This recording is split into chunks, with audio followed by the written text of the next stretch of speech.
The President of Nigeria, Muhammadu Buhari, has promised to lift out 100 million Nigerians out of poverty through his newly unveiled 2050 agenda. Of course, this is causing serious reactions in the society. But before we go deep into today's topic, I would like to introduce my guests in the studio. I have a constant face on bystanders right here in the studio on today's edition of Pundit, Matthew Oluku. How are you doing? Fine, it's a pleasure. You're welcome. And I have another person here, the publisher of Top Society magazine, Isaac Agwazim. I'm good.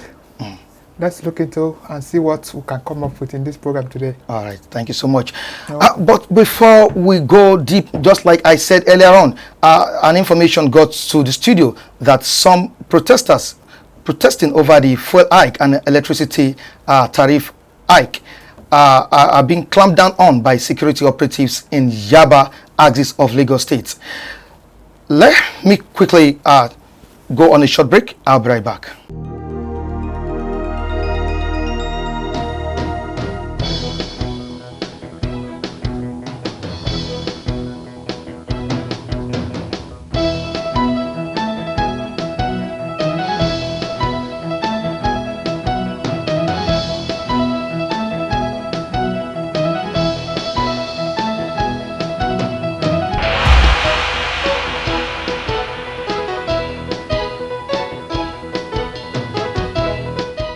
You're welcome back.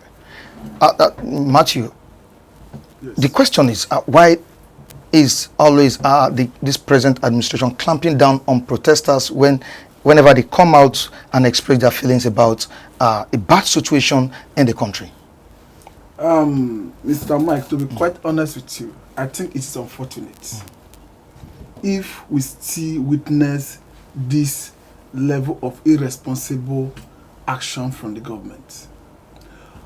And it is unfortunate that we have a situation where the public relation of whether police, army, navy, DSS, name it, spend so much resources and time trying to redeem the battered image of Nigerian security agencies. And we still have the same security agencies up to this moment doing things that it is by our standard repugnant to our constitution and it's unacceptable. To be quite honest with you, if they clamp down on Nigerian citizens who are protesting against this obnoxious trend of government policy, it is unacceptable. And I think without further delay, they should be released unconditionally. I say this particularly because there are so many areas in the past, so many things that have happened in the past that the government is trying to redeem the image of the government. And that is on one hand. Okay. And I tell you that by our standard, we are encouraging Nigerians to come out and protest against this fuel hike. We all know the impact of fuel hike in our society, in our economy. We all know that premium motor spirit has multiply effect on the economy. And we all know that this is not the right time to come about this increase. This is not the right time to come about this total deregulation. Because from what I'm seeing from the body language of the government, it appears as if it is a total deregulation. And in fact, it's unfortunate that by now, I thought all coalition of labor, whether TUC, NSC, labor generally, by now they should have hit the street running. They should have been on the streets to make sure that they press it down on government to rescind this anti-people policy, anti-people decision. Because by our standard, this policy is doing nobody any good. It's not going to do the economy any good. It's not going to do the citizens any good. So it is high time we tell the government that this policy is ill-advised. The timing is wrong. It is going to damage the economy. And to our security agencies, I think it's high time they start redeeming their image. Because there are so many, like I read yesterday, the popular terrorist in Benue State, Ghana, who was arrested. No, he was not arrested. Was declared wanted. Who volunteered to surrender to the state government amnesty. The state governor sent his convoy to bring the man to Makurdi, the government house. On their way to Makurdi, they were intercepted by the military on a checkpoint. Before he knew it, they took him somewhere, killed him extrajudicially, lay him before. In fact, the picture the people start seeing thereafter is the man with a gun by his side, claiming that he was killed during a gun battle. And we are seeing revelation from, even as I read what Susan said, that the man was in a vehicle with the local government chairman of that vehicle, or sorry, of that local government, and with a priest in the governor's convoy.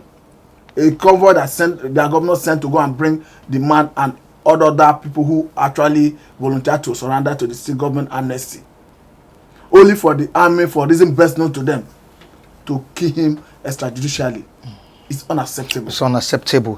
Agwazim, you're a journalist, and this really brings me back to the profession.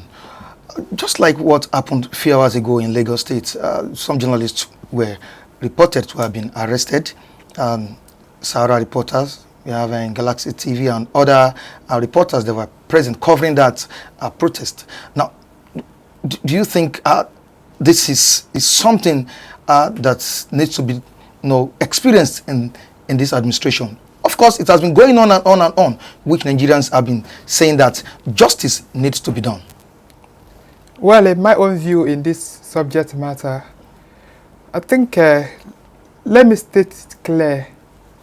In Nigerian society where I live, where I practice as a journalist, there is no kind of law or policy in any standard that protects or secures the image of that profession. Journalists are being considered like a hungry hawkers in Nigerian society. We are supposed to be, as journalists, we're supposed to be the eagle eye, the watchword of the society. The society. But in Nigeria of today, it happens to be the other way around. Okay. We don't have freedom of speech in this society where we live. We don't have freedom of movement. There is no policy that guarantees. Okay, let's go into other professions, like medical doctors and all of that. Sometimes they have a kind of a policy, even insurance and all of that. But I don't think such system work when it comes to journalism. So I think in the society where we actually live in a society whereby the truth is very bitter. They don't want the truth. And especially this current administration of government, they hate the truth to the minimal level. They don't want anybody that could come out and tell them this is just the truth. But this is not a military regime. Yeah, but the truth is that scripturally, the Bible says that when the righteous rule, the people rejoice. But the other way around, when the unrighteous are in the power, what do you expect? What we have today in government, we don't have leadership, we have rulership. You can see there are two different things.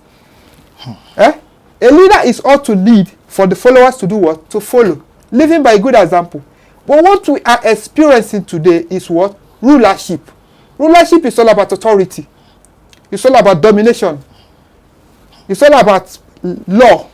Placing a law, and whether you don't even care whom the law affects, whether it's for the good of your people, or we live in a carefree society where anything can happen. Anybody can rise any day because you have the power, because you have the immunity. You can rise and intimidate anybody you want to intimidate and go scot-free. Now, of course, nobody questions you. Now, of course, the prices, the hike in prices of commodities are really telling on Nigerians, especially the latest one, the fuel hike and electricity tariff. But don't Nigerians have that impetus, that right to express their feelings about a bad government? As a citizen, with all due respect, every citizen, no matter who you are, even a child that is born yesterday, have the right to express his or her opinion when it comes to societal issue. This is a societal issue. It's not something that maybe 2 or 3 persons, over 180 million people, can wake up one morning and impose a law and expect it to stand. No, like I earlier say, what we are under is rulership, not leadership. You can imagine that one or two persons could just sit on a round table and place a law over 180 million people, and you expect it to stand. Is that government? No. Is that democracy we all cried out for, we all seek for? No. So the hike in petroleum and electricity and all of that, well, to me, is indeed a very terrible time to Nigerians. Wow. It's really, really, really indeed a terrible time to Nigeria. Can you believe that we are at 180 million people in population? Less than 10% can actually afford that petroleum products. Right, yeah. Less than 10% run their generator a day. We have 3 different classes of people in this society. The elite, the middle class, and the masses. The elite is less than 0.5% of 180 million. Then let me say the remaining about 5% are the middle class. The rest of over 96% are the masses. These are the people that can't even afford 3 square meal. There are some people in the society today that cannot afford 500 naira to feed a family of 5. In this same society where we live. So how do you expect them to cope? How do you expect them to afford electricity? How do you expect them to afford good health? And the worst of it all is that all this hike and all of that, I don't really see that developmental strive. As long as Nigeria is concerned, that I will say, okay, the masses will fall back to. 80% of Nigerian citizens cannot even afford a quality education for their children. Most families are dying on daily basis because they cannot afford health service. So why should you keep increasing, hiking price of commodities when you can't even give your people the basic amenities they need to survive, to live? Let's go back. Look at ordinary Ghana. Look at how people they are living. Look at how people are surviving. This Ghana that we are almost borrowing some years ago, we are almost dashing, we almost feeding some years ago. But today now, look at, you can imagine ordinary Ghana chasing Nigerians out of their country. So where are we heading to? We are heading nowhere. We are done crashing every day. I think it's high time Nigerians have to come out in mass and really cry out. Okay, thank you so much. Of course, some of the protesters and the reporters that were involved have been transferred to the Lagos State Police Command. But the question I want to ask you is, the revolution now is about to stage a protest come the Independence Day. That's October 1st. Now, what does the future tell us in terms of protesting in Nigeria, in terms of expressing freedom of expression in this country? It is, let it be on record, of course, it's a known fact that in our constitution there is freedom of expression, there is freedom of, in fact, peaceful protest is guaranteed by the constitution. Okay. So by our standard, if you are to embark on a protest and you are peaceful in nature, the police have no business hounding you, intimidating you, harassing you, arresting you. There's even some court judgment that will say you are not even obligated to notify the police of your intention to protest, as long as it falls within the ambit of the law. But now, that notwithstanding, most of the process we see that police go about harassing people are even protest that they duly notify the police ahead of time. I think every person that has been arrested should be released unconditionally. Okay. And looking at what this portends for our country, I think is a danger to, it's endangering the democracy. It's a threat to the democracy. Because this is not how democracy is practiced. The democracy is built on rule of law. You don't flout laws. Now, if arresting peaceful protesters, yeah, killing people extrajudiciously, have become a norm in our society. Where lies the role of the courts? By our standard, if government comes up with a policy that is anti-people, that is ill-advised like this, it behoves on the people to show their unacceptability of that policy. And in expressing that, you go about it in a manner that is peaceful, which is peaceful protest. So arresting people in the course of doing that is undemocratic, is unlawful, is condemnable, and the police owes it a responsibility by us standard to protect even while you protest. The best they could do is to mingle with those protesting, protect them, provide security, and even observe them passively to see if there are participants who are committing crime. They can go about doing the arrest thereafter. Now, I think I read about what Mr. President said, his weak argument, when he was talking about this fuel hike, the electricity tariff hike, yeah. That they can no longer continue subsidizing PMS and electricity tariff. I read what he said about Nigerian crude. Okay. That Nigeria had average production of 2.1 million barrels from 1999 to 2014, and that the thing sold for about $100 per barrel, okay, per barrel, yeah, for that same period, which I may not argue, which may be true. But the argument where I disagree with him is this: from the inception of this government up to date, is on record that they have borrowed about 18.89 trillion naira. Be that as it may, lack of funds is not an excuse for him not to have delivered on his promises. And when you now come about with this policy that is going to hit hard on the economy, Mm-hmm. I think the people should react. And the reaction is what we are seeing. Don't forget that Nigerian economy is technically a recession. For second quarter going now, the Nigerian Bureau of Statistics, their GDP figure show that Nigeria have recorded 2 consecutive GDP negative growth.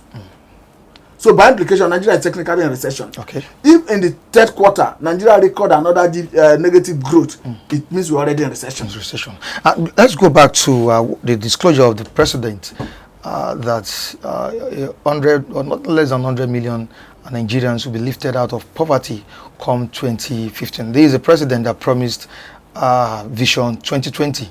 He promised the change agenda, from the change agenda to next level. But don't you think his latest disclosure will be an empty promise? Well, to the look of things, as long as this current government is concerned, I don't see any vision.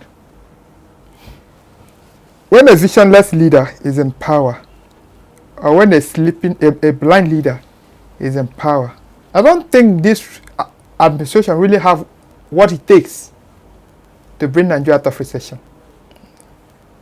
These are mere political propaganda, mere political vocal promises. Politicians are very good when it comes to making promises. I was watching a kind of documentary yesterday or thereafter, and the man was like, the same politicians who tell you yesterday that they will give you road when they come to power. After 4 years, they come back and give you 500 naira and tell they will give you a good education. You follow them again. That is because Nigerians, we've refused to wake up from our slumbers. If we can wake up from our slumbers and stand on what we want, where we are going, stand that this is what we want, I think it's hard time Nigerians should sit on the round table with leaders and say, don't give us money. This is what we want as a nation, as a society. Give us this. And if the person is not delivering, then Nigerian politics should be better practice in contracts. If they're not delivering what you want, break the contract, let them go. I don't see any, in fact, the volume of poverty in Nigeria is increasing now by the day. Some days ago, I got a report that someone died in a general hospital just because of which state will that happen? Just because of 1,500 naira deposit. Is that the nation where you want to lift about 100 million people out of poverty? When the poverty is increasing by the day. You can't imagine how much they say they spend on COVID-19. 30-something billion naira on COVID-19. They are feeding schools children when schools are on break. Is that how they want to lift the nation out of poverty? He said he's going to create how many million jobs? This is already a year and some months. Minus a year and about 4-5 months out of 4 years. How many months remain? Less than 20 months remain for the administration to go. And nothing has been done. This is the same promise he made us in 2015. Nothing was done. I didn't see any change to me. Okay, I've not seen any significant improvement so far. Okay. So I don't even see anywhere they are lifting a 1% of Nigeria out of poverty. This administration. All right. This is a big propaganda. Okay, Matthew. Sometimes ago, that should be last month or a few weeks ago, the revolution now, protesters took to the streets nationwide, to protest about the situation in the country, and the Femi Adesina came out publicly to say the protest was just a child's play. Now, looking at what the president has also promised this time around, do you see it coming through or just a child's play or mere talk? I think Femi Adesina was playing to the gallery. But having said that, you see, it's unfortunate that we have a government that always have excuse for failure. As a leader, you should know that the buck rests with you. You should take responsibility. That is what it means. Now, I think the reason Mr. President is looking at that 2050 agenda is this. 2020 vision is elapsing this December. And the vision is not achieved. Don't forget that the vision of that 2020 was to use human and natural resources to build Nigerian economy, to be among the top most 20 best economies in the world. Yeah. That have eluded Nigeria because 2020 vision is coming to an end. Don't forget that there is a World Bank projection that says that in 2050, Nigeria is going to be the third most populous country with over 400 million. And those are the reasons Mr. President is trying to key into it to position Nigeria so that at the end of the day, when that time comes, Nigeria population and economy will be able to, Nigeria economy will be able to take care of Nigerian population when Nigeria population grows to that level. But it's unfortunate that it may not be achieved. It's good. Another one thing is to have vision.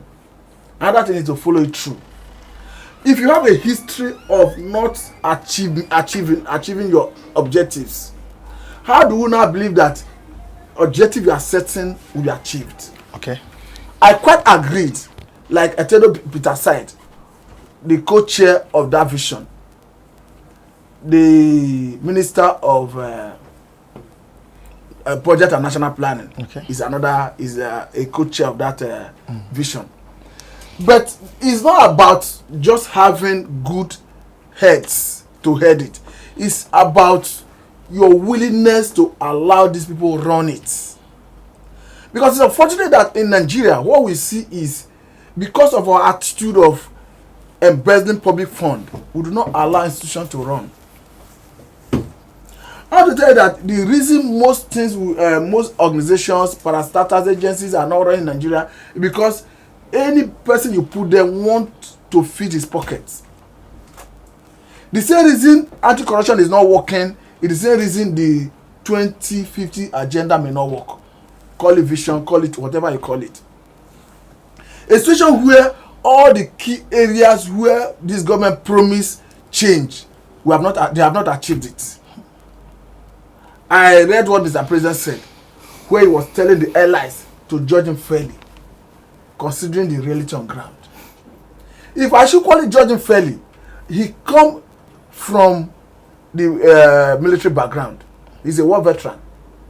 If 5 years, 6 years down the line, they have not been able to mitigate the effect or stop Boko Haram, I don't think he has been fair to Nigerians. By our standard, from the first inaugural speech, he gave a marching order to the chief of army staff to relocate to Maiduguri until the insurgency, the Boko Haram specifically, is completely subdued. I want to tell this, Mr. Mike, that up to today, we still see Boko Haram show strength in that region. So what does that tell us? Look at the area of corruption. Magu have been in the saddle as an acting capacity for close to 5 years. The man is now becoming vulnerable to corruption himself. So do you call that achievement? Good a thing, he's showing willpower to even prosecute the man. But why should it be that this man has been in the saddle for that long? We are not able to decipher that this man is deep neck into the same corruption he's trying to fight. Though I'm not pronouncing him guilty, because it's good we allow the committee, the panel, to unravel or to establish whether the man is culpable or not. Okay. But to the extent we have gone, because for a whole Attorney General of the Federation and Minister of Justice to have accused you, and the man has even volunteered when the Magu wrote to the panel to allow Malami to come and testify. Right. Magu has said that he will wholeheartedly be happy to come and testify. In as much as I'm not pronouncing him guilty, what I'm trying to say is that if the man who occupies that lofty position, who is on the driver's seat, is now being accused to this level, I don't think anti-corruption has fared well under this administration. All right, thank you so much. Let's quickly go on this short break. And when we come back, we're talking about the word Orji Uzokalu told Buhari, telling him that he will bring back Nnamdi Kanu, the great leader of the indigenous people of Biafra. I'll be right back.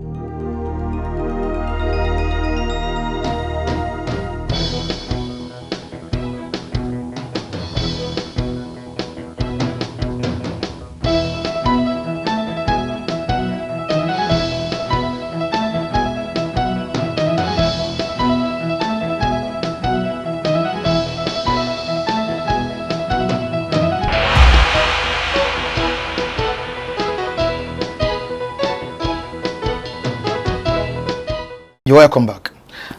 Agwazim, there is something I would want you to talk about, and it's something about secession.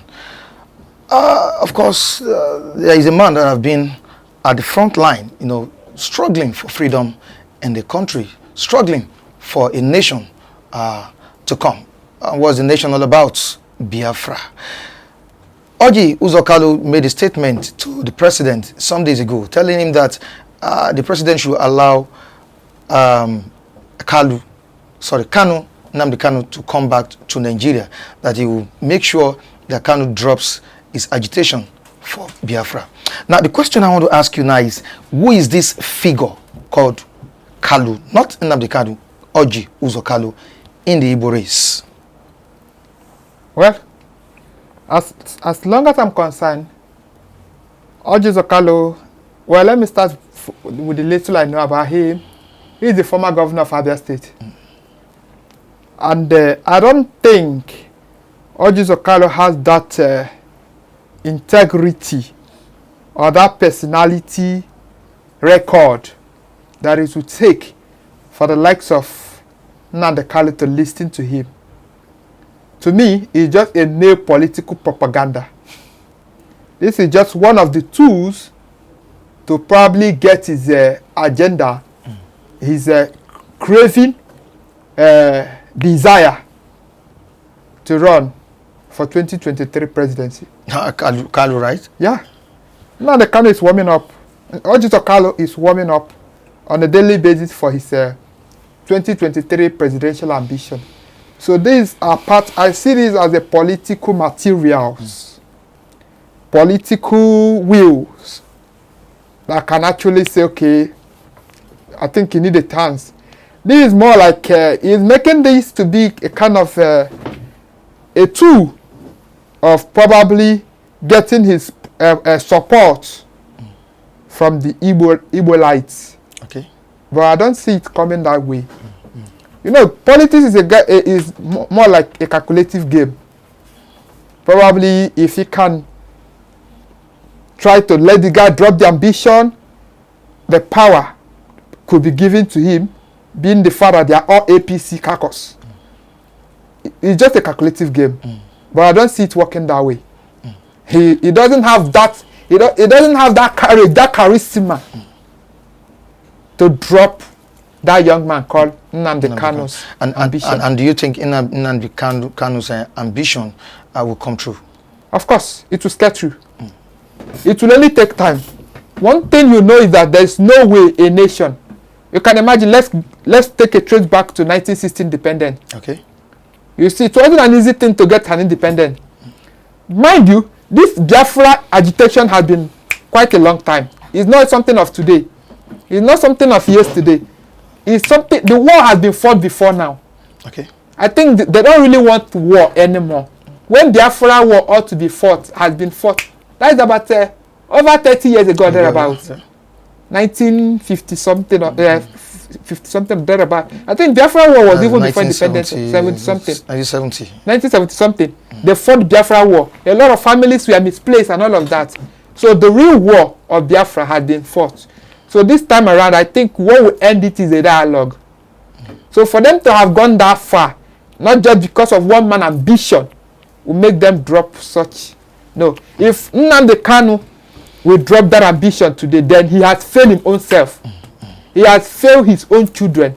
He has failed his unborn generation. Okay. So I don't think a man reasonable as that could at this point try to fail. Okay. It's better it didn't come through him than for him to drop. So then, which means Orji Zokalu is lobbying around the APC. He's just lobbying around the APC to get a ticket, which may not be easy. Because I don't even see the power coming to the east. Wow. I don't even foresee it. Matthew, what's your take on it? He doesn't see the power coming to the east. It is not about the power. It's a possibility. Okay. And we cannot rule out whether the east will have it, the west, the north. But don't forget that your Anazis are crying for it. It's not about somebody crying for it. The way it is, there is no law that says it must be this zone. So to that extent, it is how you articulate your interests. Okay. As long as it's being done within the ambits of the law. Okay. Now, looking at what Nnamdi Zokalu is saying, I think it's politically motivated. Don't forget that this is a man who had a corruption case in court. And the Supreme Court has said the case should start de novo. That it should be reassigned to a judge to start afresh. This is a man who has an inaudible ambition about 2023. So all we are seeing is because he wants favor from the presidency, from the north, from the southeast. He wants to be in the good book of the people from the southeast. But having said that, I think if there is any area where we should be talking about whether dropping the agitation, whether making Nnamdi Kanu to resent his agitation is not true. It should not be true. Orji Zokalu. The government know the right thing to do. Okay. And the right thing to do is to address the root cause. And what are the root cause? You see, before the Civil War, there was ethno-religious crisis. There was issue of marginalization. After the war, the marginalization have continued to grow from time to time. Currently, we have seen how Southeast is how the government is skewed against the Southeast. These are things that gives rise to the agitation. If you address it, this thing is an ideology. Okay. You don't fight ideology through the barrel of gun. You see the Boko Haram. That is why the thing is thriving. You start. Sir, can you drop your phone? You start redirecting the mind of the people. You address the root causes. If up to today, the security aspect of the economy of the country that has about 17 positions, Right. we have a geopolitical zone that is not in the scheme of things. It shows you the level of marginalization, and it gives rise to agitation. You make appointments from Chief of Army Staff, Chief of Defence Staff, Navy, Air Force, DSL, Police, Custom, name it. No Southeasterner person is occupying any of those 17 positions. And they are critical. They are major stakeholder in this Nigerian project. It gives you for agitation. Quite agreed. Mr. President did a very good thing the other time. Some persons, in fact, he gave Biafran police, he gave them their gratuity and their pension. Okay. Those are things that will bring about that succor that is needed to drop the agitation. Not because of one person's presidential ambition. To be quite honest with you, if Ojis Okalu go to the southeast to campaign, nobody will listen to him. All right, thank you so much. Quickly to the conclusion of the program, the electricity tariff and the fuel hike, your advice to the security operatives, because whether we like it or not, Nigerians will still come out and protest over the hike. Your advice to them, both Nigerians and the security operatives. My advice to Nigerians first is that they should not be cowed. Okay. They should come out en masse. Okay. And protest against this fuel increase and electricity tariff increase. No matter how being intimidated. Because they have that right under the Nigerian constitution. Okay. Now, to Nigerian police, my advice to them is this: do not be overzealous. Do not take life when it's avoidable. The law, they should remember, Nigerian police should remember that the citizens have rights to protest as long as it's being done within the ambits of the law. Right. So my advice is that when they see them protesting, they should provide them with security. Okay. And observe if there's any crime and criminality going on. No. Observe it passively. Okay. Thereafter, they can do the arrest and prosecute where prima facie cases have been established against any person. Okay. To you, Isaac. My advice to Nigerians is, at this point, we've come to realize that no matter how much we protest, because we have the government that is not for the people, but rather by themselves, for themselves and by themselves, which government is supposed to be for the people, by the people, but in our own case is the other way around. My advice to every Nigerian out there is, I think this is a hard time we need to turn back to God, which is the only solution.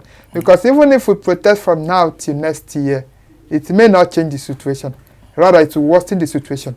Because innocent people will lose their life and their loved ones. All right. In this matter. All right. So the best is, let's just leave them. Because it's a government that press their calculator in their comfort and push out to the people to suffer, to buy the suffering. All right. So let the people go and seek the face of God, and I think that is just the best solution. There's no gain in that protest. All right. Because our society does not encourage protest. All right. Thank you so That's my much. advice. Thank you so much, guest, for coming. Thanks for your contribution, and we hope to see you next time. And here we say goodbye to you on today's edition of Pundit on Flip TV. Join us next time on the same channel. Michael Adekunle still remains my name. Of course, I have some very good, intelligent guys behind the camera. Olaibitoye, Festus Oluwabukumi, and Femi Davis. Keeping it real here in the studio. You can join us on our social media and those displayed on the screen. You can also join me on Facebook, Michael Temitayo Adekunle. Big kudos to the executive producer of this program, Biodun Kukuluyi. Viewers across the globe, have a good day.